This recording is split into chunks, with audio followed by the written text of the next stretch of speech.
Guys, hello. This is my second time of recording this, so I have seen this video, but we'll, I'm going to give you my thoughts on this new video from Undisputed and what I like, what they've said, and also dislike, if there is anything that I dislike by the looks of things.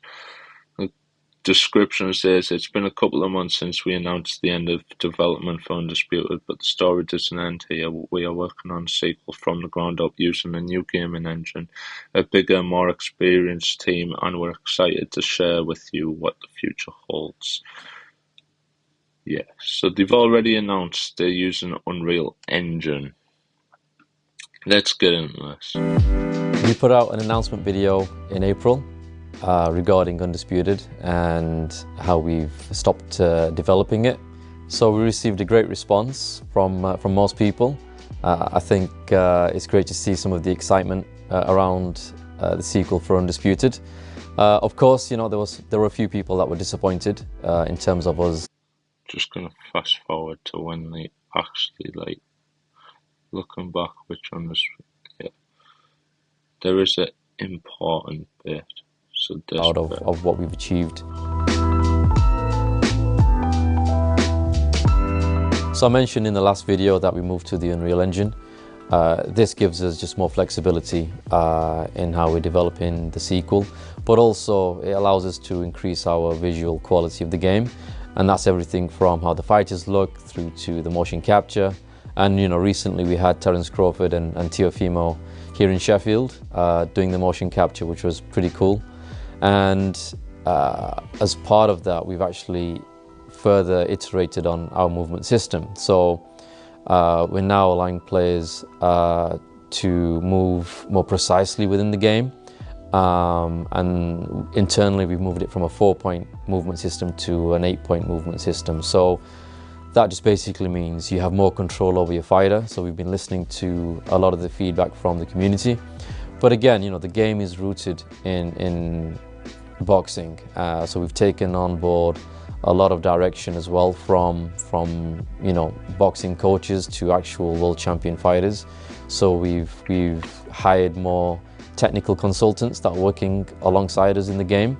And you know, these guys are literally world champions. So we feel like we've got the best foundation in combining our enthusiasm for making the sequel alongside the passion we've got from the community and the technical expertise from the fighters. So far it sounds good and everything. The parts I skipped, I'll just tell you what that was about. Basically, they're talking about how they have got some new fighters signed for Undisputed 2. And yeah, basically my thoughts on that is I hope they do keep the roster that they have right now and just add to it as if like they're adding a new DLC pack. But also what they just said there is very important. They're doing, you know, like a good job with scanning these fighters and stuff, making each fighter feel quite unique and that. But yeah, let's continue.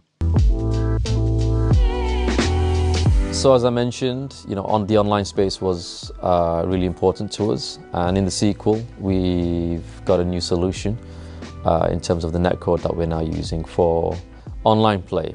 So we've expanded the studio significantly, brought in additional expertise in the multiplayer space, and we're really happy with the results that we're seeing so far. So we decided to go with the rollback solution. And so far it's looking very promising, and we're developing this now with very experienced developers that have come from some of the biggest studios around. So we're very happy with the growth, now having over 100 devs in the studio. We're very confident in what we'll be able to deliver.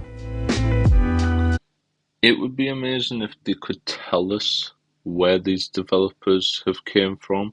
Because it's all good and well saying, oh, we've got some developers come from like the biggest companies in the world. A lot of that, I mean, a lot of that can come down to opinion as well. Like we started in the ESBC days, I felt we built the game with the community, and what we're going to do now is release content to keep you all updated in how development's going for the sequel. So let us know what's important to you, what questions you have, and we'll do our best to answer them in upcoming videos. So the biggest question after the video in April was when is the game coming out? So Yeah, so I'm just going to stop it there because, like I said at the start, I've seen this video. All he's about to say is that, oh, when is the release date? They're not saying anything about the release date just yet, which, in my opinion, I'd say is quite smart because too many companies are like giving themselves a release date before they actually know for certain they can get this game out. For example, GTA 6, that is the biggest one that has messed everybody in the world around when it comes to game releases. But yeah, let me know your thoughts on this video. Like and subscribe if you're new around here for all combat sport gaming videos. And yeah, thanks for watching.